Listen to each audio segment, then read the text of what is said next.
on it now. I mean, right now he still holds the district scoring record. Without a 3-point career. Without a 3-point career line. points. Without a 3-point line.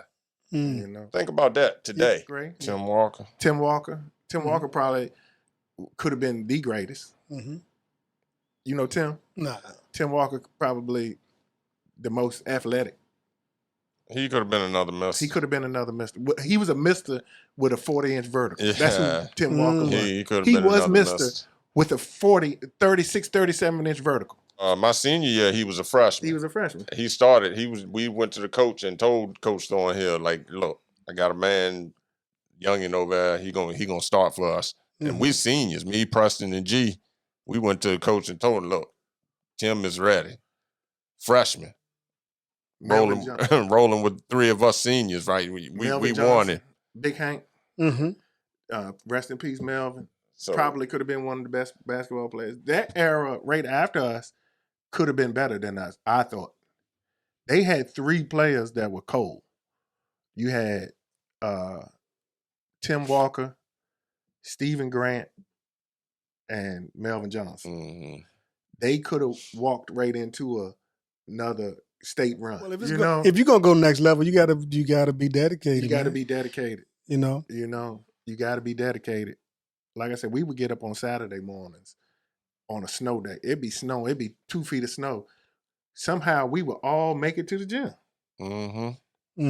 We would all make it to the gym. I don't care who. And the coach would run us all home if he had to. We would practice 2-3 hours on a day that they canceled school. Basketball practice wasn't canceled. You get a call later on that day, said practice still going on. Yeah. You're like, what? For real. Yeah, for real. Like, damn, I got to find a ride to town. I got to find a ride to town. I used to live all the way out there by Piedmont. I got to find a ride all the way to town. He lived further up. He almost lived in Warrenton. Got to find a ride to town. And you better not be late. If you late, you gonna get on that line. Coach Constant coming there, he found a reason to make you run suicide. So what was the coach's name? The head coach? Mikhail Constant, Costen. He on our Facebook. He would find a reason to make you run 20 suicides. Yes, sir. Hey, heard Dobie White. Bad reporting in school today. Heard y'all boys late for class. Yeah, what period was that? 6th period? Let's get six suicides. Heard y'all laughing while teacher talking. Let's run 6 for Dobie White today. Lawrence Washington, what time was that you got to school this morning? Poncho was a good basketball player. He didn't play no more after like 8th grade. So Dobie, since you say that, right? How did you because y'all self-starters and all that, right? How do you, when you were coaching these youngins, how do you approach that?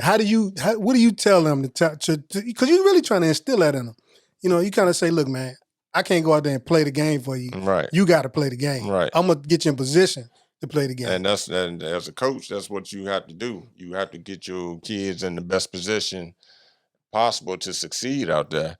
And if you can teach them that before the game, you know what I'm saying, in the practices, and you instill it in them, and that's what you tell them, look, this is where you need to be at this particular point on the football field, on the basketball court, or on the baseball field, or whatever it is. You need to be in a position where the play is going to execute itself. The timing is going to be right. Right. Everything's going to be fluent, you know what I'm saying? And you'll see how the play works like clockwork. I heard John Thompson talk about this, though, right? He said that a lot of coaches nowadays, they don't want to have to teach anybody. They want the kid. Already well, you want self-starters, but they want it so they don't have to. They want kids that don't have to be taught nothing. Yeah. He said he wasn't like that. He said, I got guys, I'm the boss. We're going to do it this way. But he said, but I'm going to do what I got to do to bring out whatever good qualities that they do have. Right?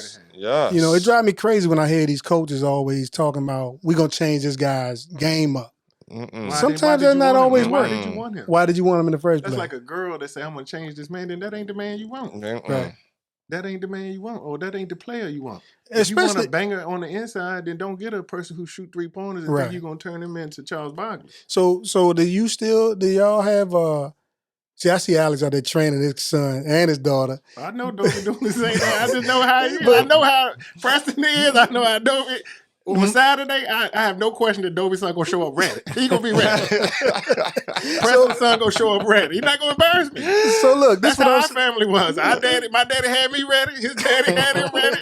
And if you messed up in the game, we didn't look at the coach. We look over at our daddy like, oh, Lord, we wasn't even worried about the coach. I wasn't worried about no coach. So that's what makes me wonder, right? How do you train a bunch of people that were been playing center when we were growing up? Now you train them to be point guards, man. And they should have been point guards then. Well, if they had the skill set, I mean, you got to look at their skill set and work accordingly. If you see the potential in them, a big. Well, shit, ain't no centers no more. well, I'm just saying, but a big guy was considered the center. If you was the tallest one on the team, you was considered the center. Mm-hmm. Now, if you tallest one on the team, you might be the point guard. Right. You know what I'm saying? That's how it's in turn. If you got that skill set.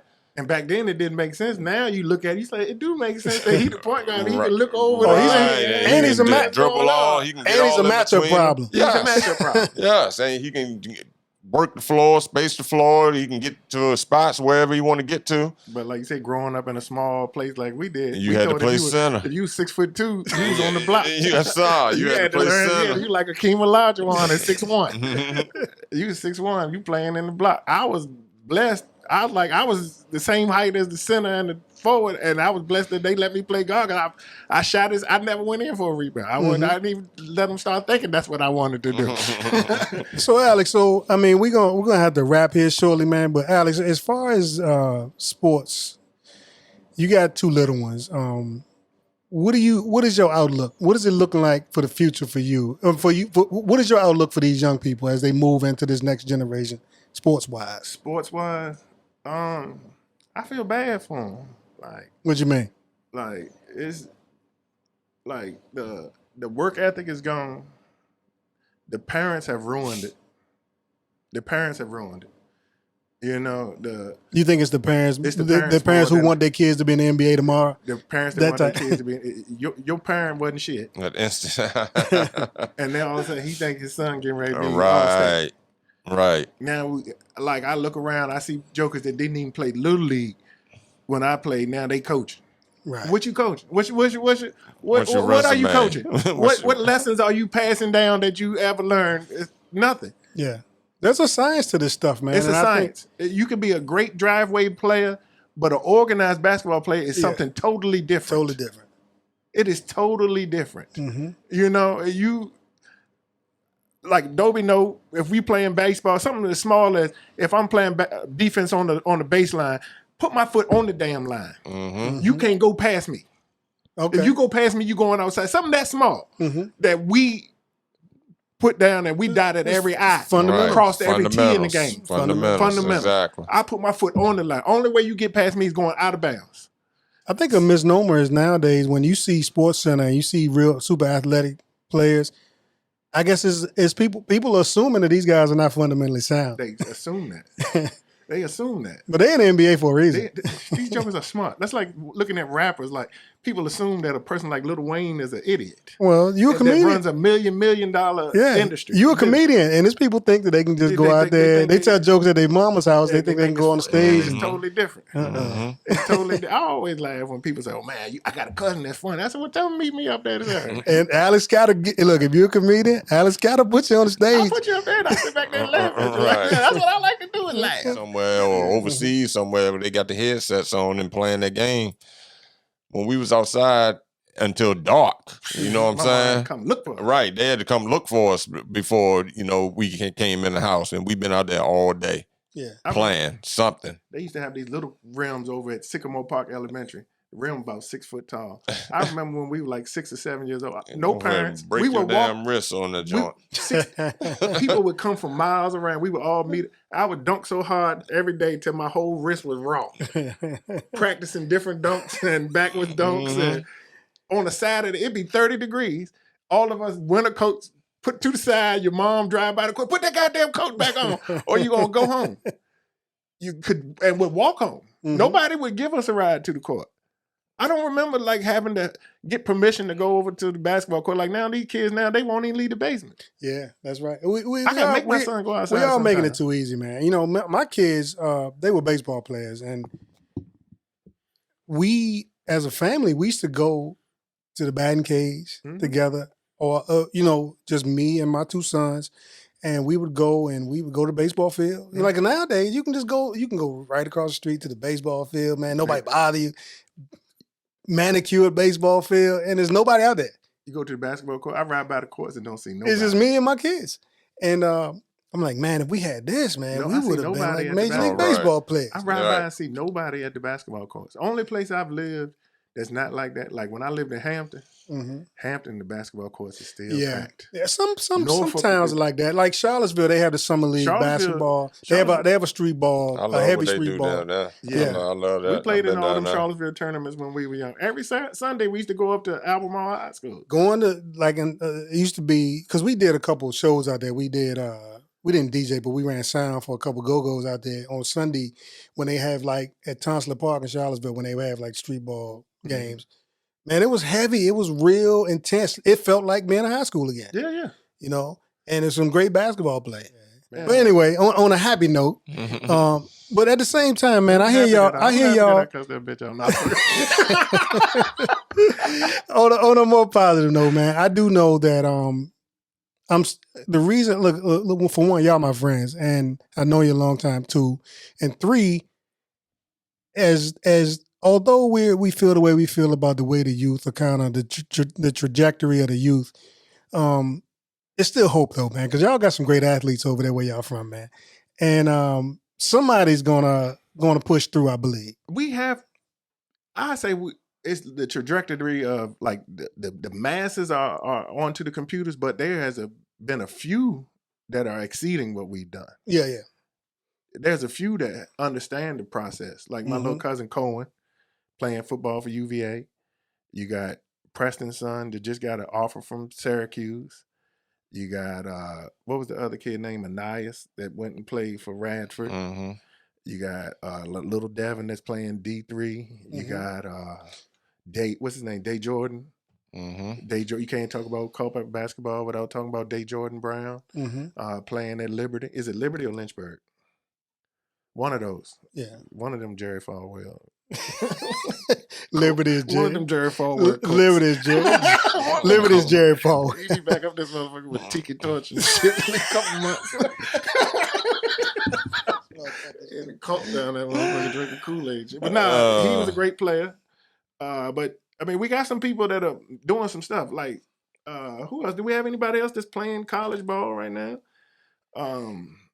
But I know Ananias was really making some noise at Mary Washington. He transferred from Radford to Mary Washington. He's one of the best kids that's ever come around here too. Yeah, he's Ananias Saunders. He's in college now. He's in college now at Mary Washington now. He's he's probably the best basketball player I done coached that I had chance to coach. Come through Eastern View area. Yeah, he's in the Eastern View area. Yeah, I might have to check that. He's tough. He got a skill set. And then you have Diego Hunter. You can't talk about Culpeper basketball without Diego. He's going on now. He's at Eastern View. Division I football player. Running back kicks 5'4", 5'5". Damn. Running back 100-yard kicks in D1 football. Hey, look, man, but he was averaging 25 a game in Culpeper basketball. Right. And he can hoop. I thought he was going to be a college basketball player. I don't know. He's great in football too. He's just a great athlete. One thing I say about what Bill Belichick has done for sports, he's made it popular again to go to some of these smaller schools and get athletes from these small schools and bring them up to the big leagues and give them a shot. So if you come from a little small town like where we come from, and they get the opportunity, they might go excel, man. We talk about that all the time. It's the same with DJ. It's the same with when you come from a small market, the people from the big market just don't respect you. Yeah, they look past you, man. They look right past you. But there's opportunity. There's if you're from Brooklyn, you definitely gonna get a better look. You're gonna get a better look than somebody from Culpeper, Virginia. Yeah. Might be the same type of player. He might be better. Yeah. But he gonna definitely get that look first. Yeah. And that's just something we got to work on changing, and we can't accept when they talk to us like that. Yeah. We talked about that. The money same in the country. Hey, look. The money green in the country. Damn right it is. You make 500 in DC tonight, I make 500 in country. Guess what? We both got 500. 500.